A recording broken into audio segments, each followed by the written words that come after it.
प्यारे बच्चों, आज मैं सोयल वाला टॉपिक कंप्लीट कर दूंगी, ठीक है। तो आज हम ये वाला टॉपिक करेंगे, सोयल रिसोर्स।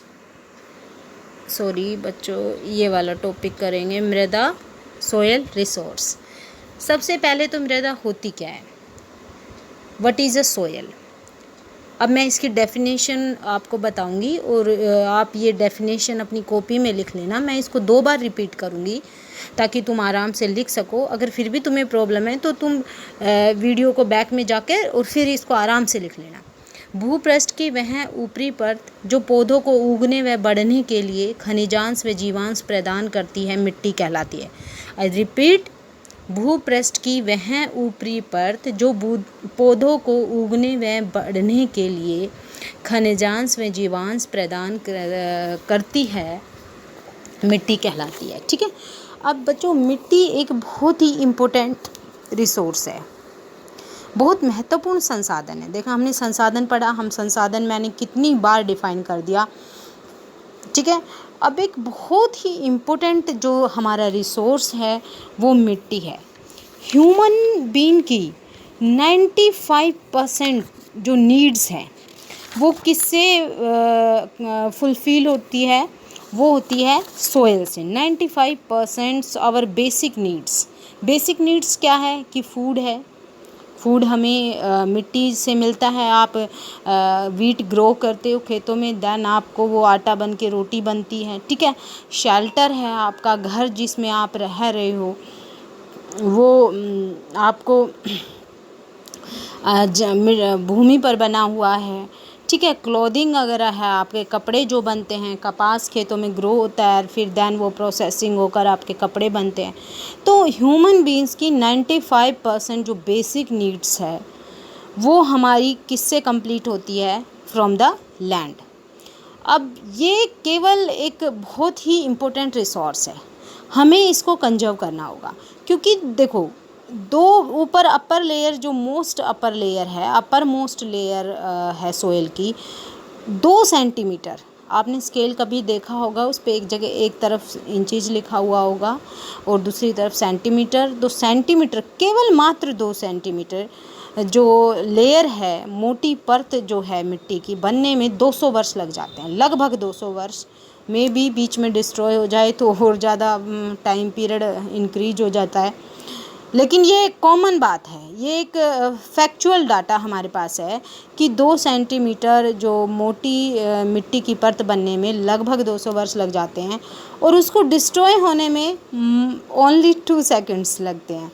क्यों? क्योंकि बहुत तेज़, अगर टोरेंशियल बहुत तेज़ बारिश आती है तो जो अपर मोस्ट लेयर है वो पानी के साथ फ्लो हो जाती है, मृदा की ऊपरी परत बह जाती है, तो वो 2 मिनट लगते हैं, 2 सेकंड में वो डिस्ट्रॉय हो सकते हैं। तो देखो कैसा रिसोर्स है ये, इसको बनने में कितना लॉन्ग प्रोसेस लगता है और डिस्ट्रॉय होने में कितना शॉर्ट टाइम लगता है। तो यहाँ पे मैंने ये क्लियर करवा दिया, मृदा की डेफिनेशन करवा दी।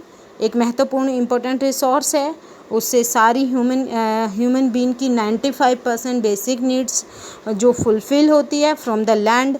और अब हम ये सोयल प्रोफाइल करेंगे। सोयल प्रोफाइल को हिंदी में बोलते हैं मृदा परिच्छेदिका, और ये हमें बनानी होती है कि भाई ये मृदा की संरचना है, ठीक है। कैसे है संरचना, इसको हमें सबसे पहले समझना है। हमें सिर्फ मोटा मोटा दिखाई देता है, थोड़ा अगर हम डीपली सोचें तो हमें कुछ अलग दिखाई देगा। आपको सिर्फ अपर लेयर दिखाई दे रही है, आपने ये देखा खेतों में गेहूँ ग्रो हो रहा है, हाँ भाई खेतों में ग्रो हो रहा है, खेत को जुताया, उसमें गेहूँ को हमने बीज डाले, वो ग्रो हो गए, देन उनको हार्वेस्ट किया। तो ये एक सारा प्रोसेस है, हमें ये नहीं पता। हम तो सोचते हैं कि ऊपर से नीचे तक मिट्टी यही है, जो हमारे खेत में मिट्टी है वो ऊपर से नीचे तक यही है, ऐसा नहीं है। सबसे नीचे जो मिट्टी है वो आपकी ये है, ये।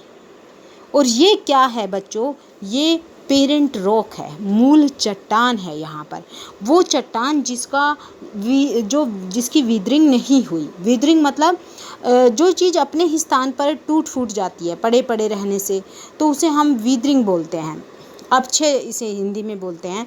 तो ये अपक्षय रहित चट्टान है, यानी आधार चट्टान है, मूल चट्टान है। देखो बड़े बड़े तुम्हें ये दिखाई दे रहे होंगे, ये देखो ये बड़े बड़े ये पत्थर पूरे मोटे मोटे, यानी ये पेरेंट रॉक है, मूल चट्टान है। सबसे नीचे मूल चट्टान है, उसके बाद कुछ चट्टान टूट गई, विदर्ड हो गई, छोटे छोटे टुकड़े हो गए, तो ये अपक्षयित आधारी चट्टानें हैं जिनका टूट गई, जिनके छोटे छोटे टुकड़े हो गए।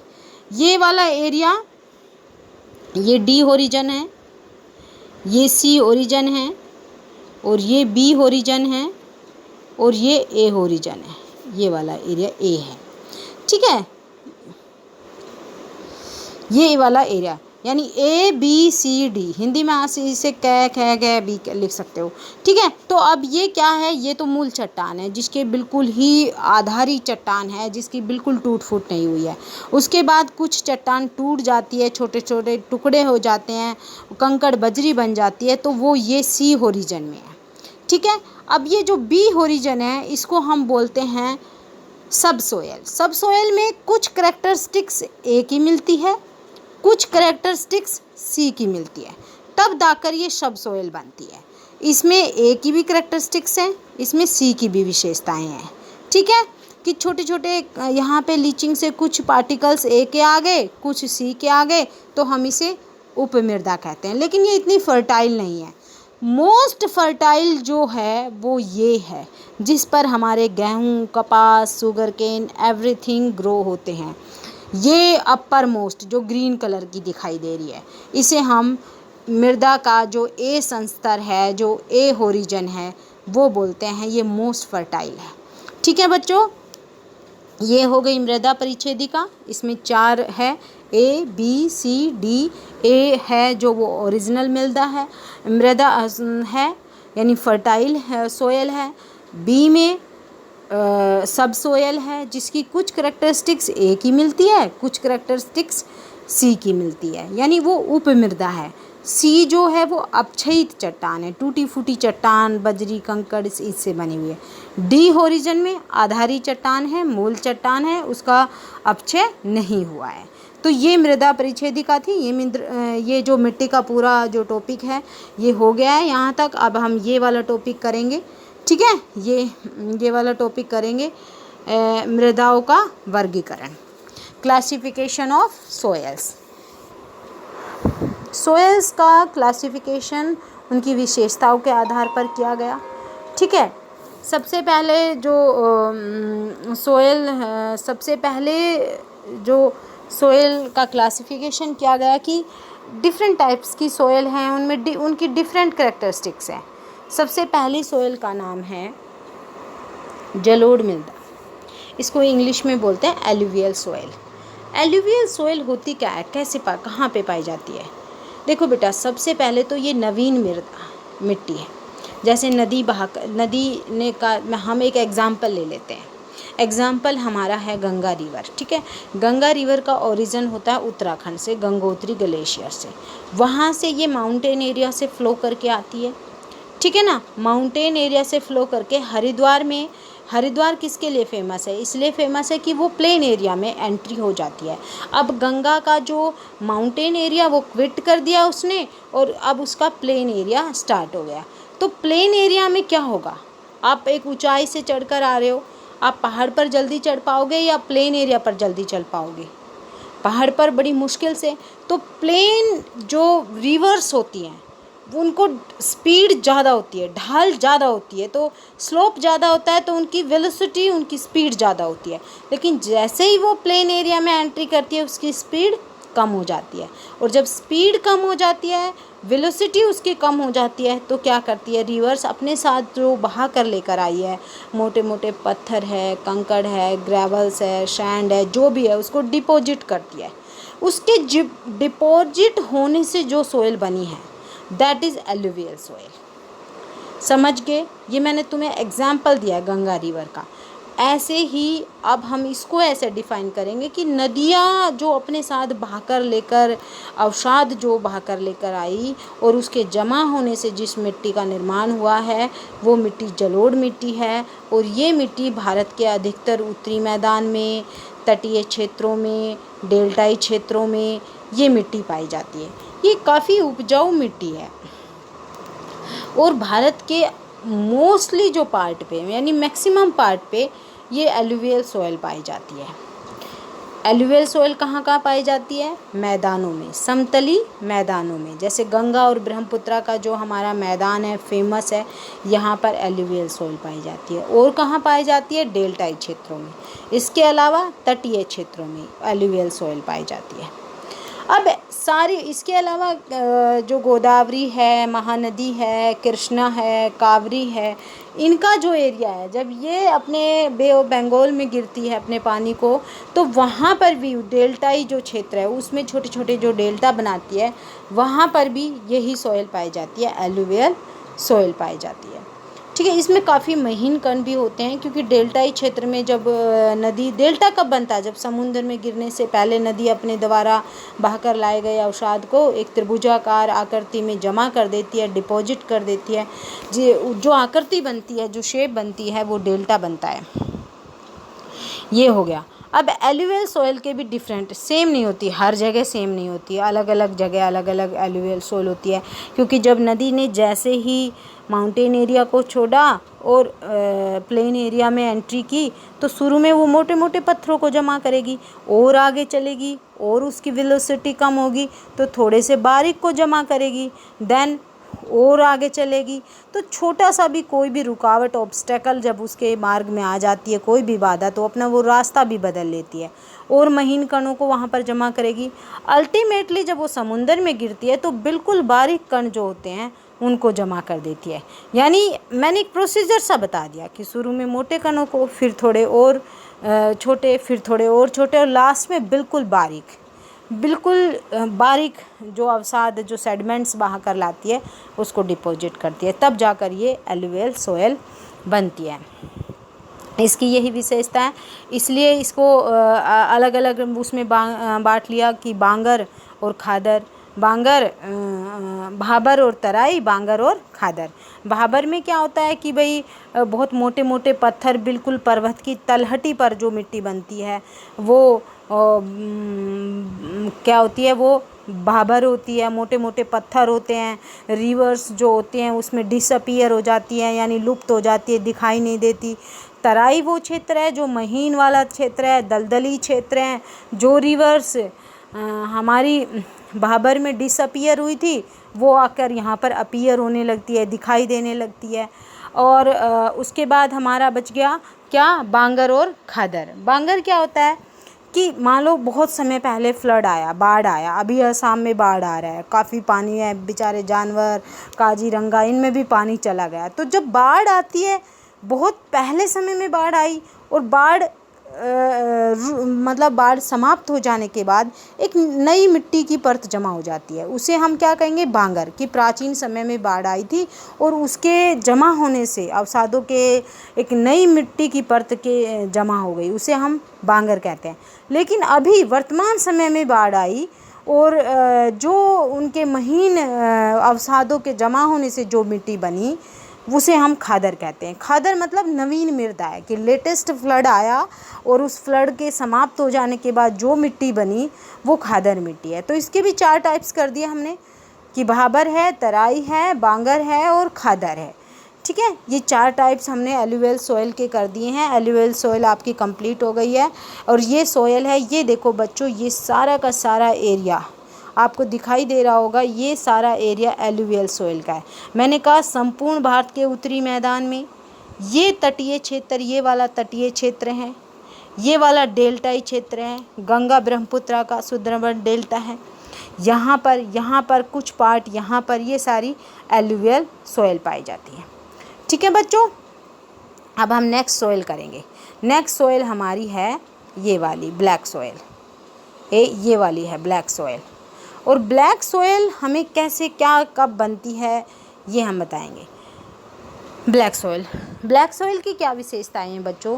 कि देखो, अब बहुत समय पहले एक वोल्केनो इरेप्ट हुआ, ठीक है, और वोल्केनो में क्या होता है, ज्वालामुखी में क्या होता है कि लावा बाहर निकलता है, और जैसे ही लावा हवा के संपर्क में आ जाता है, कई बार 2 तरह का लावा होता है, एक तो होता है गाढ़ा और चिपचिपा, दूसरा होता है पतला, तरल, काफ़ी दूर तक फैल जाता है। तो यहाँ का जो लावा था, बहुत समय पहले यहाँ पर ज्वालामुखी वोल्केनो इरेप्ट हुआ, लावा बाहर निकला, और लावा के फिर सारा वो तरल लावा था, काफ़ी पतला था, तो काफ़ी दूरी तक फैल गया और वायु के जब वो कांटेक्ट में आया तो ठंडा हो गया। ठंडा होकर जमा होने से जो मिट्टी बनी है वो काली मिट्टी बनी है, ब्लैक सॉइल बनी है। ठीक है, मैंने कैसे कि ज्वालामुखी के फटने से जो लावा बाहर निकलता है उसके ठंडा और जमा होने से जो मिट्टी बनती है वो काली मृदा बनती है। और ये बहुत मतलब फर्टाइल है और सबसे बढ़िया ये किस क्रॉप के लिए है, ये कपास के लिए। Black soil is the best for cotton, सबसे बढ़िया ये कपास के लिए सर्वोत्तम मानी जाती है। इसका दूसरा नाम रेगन मृदा है। बच्चों अब यहाँ पर एक क्वेश्चन आया था कि रेगन मृदा किस मिट्टी को कहते हैं, तो काली मिट्टी को कहते हैं। फिर क्वेश्चन यहाँ पर भी था कि भाई काली मिट्टी किस प्रकार बनती है, ज्वालामुखी के उद्भेदन से बनती है।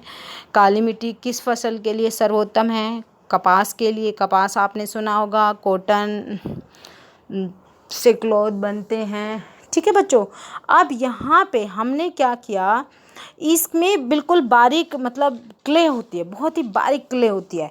अगर बारिश आ जाए तो इस मिट्टी में क्या होता है, देखो इस मिट्टी में ये आपको इसमें दिखाई दे रहा होगा डायग्राम में, ये जो है ना दरारें फट जाती है, इसको जोतना मुश्किल है।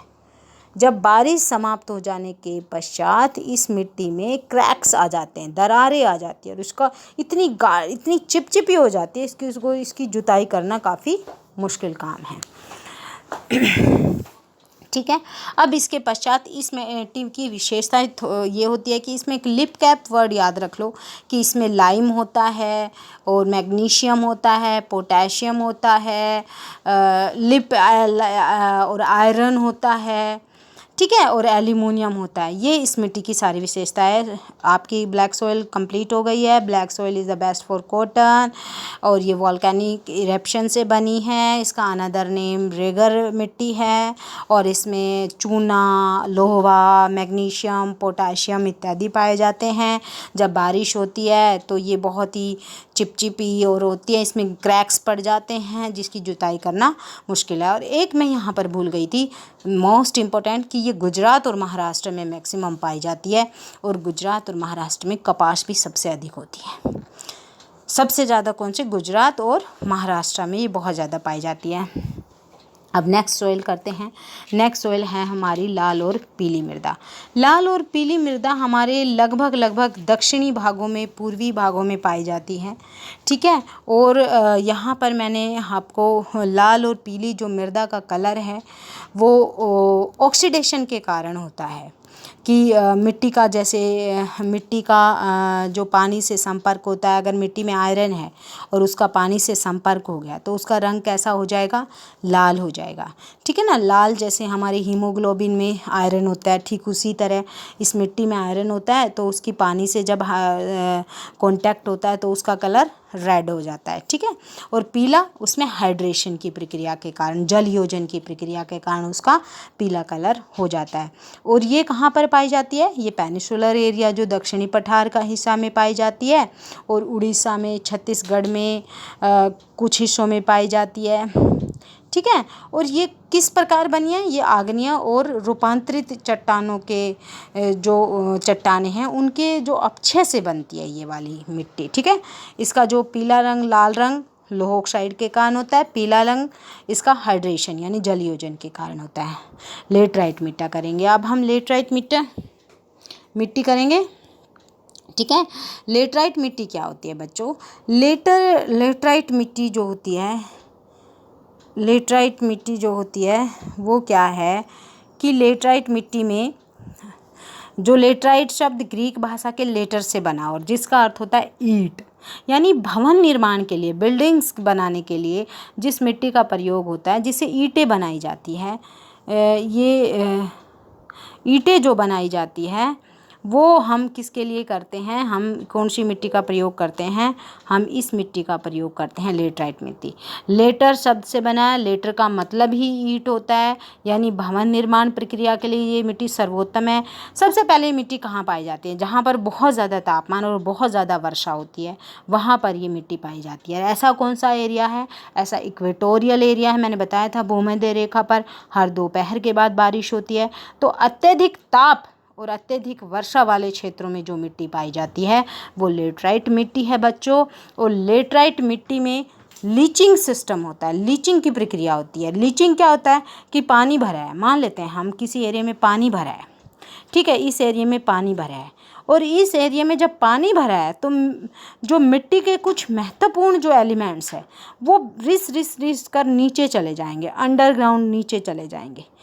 ये लीचिंग प्रोसेस है, इसको हम हिंदी में निछालन की प्रक्रिया बोलते हैं। तो जो कौन सी मिट्टी में, अब यहाँ पर एक एमसीक्यू क्वेश्चन बनकर आपके सामने आया कि कौन सी जो मिट्टी है वो निछालन की प्रक्रिया से बनती है, लीचिंग प्रोसेसिंग से बनती है। तो ये लेटराइट जो मिट्टी है ये हमारी लीचिंग प्रोसेस से बनती है।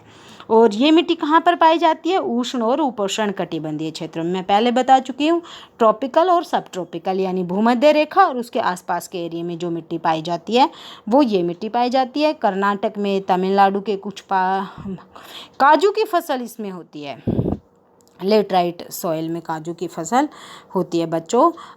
ये हो गई, देख लो ये मिट्टी तुम्हारी हो चुकी है ना। और अब इसके बाद हम करते हैं आपकी इस नेक्स्ट वीडियो में मैं 1-2 मिट्टी बच गई है वो कंप्लीट कर दूंगी। ओके बच्चों, आप इसको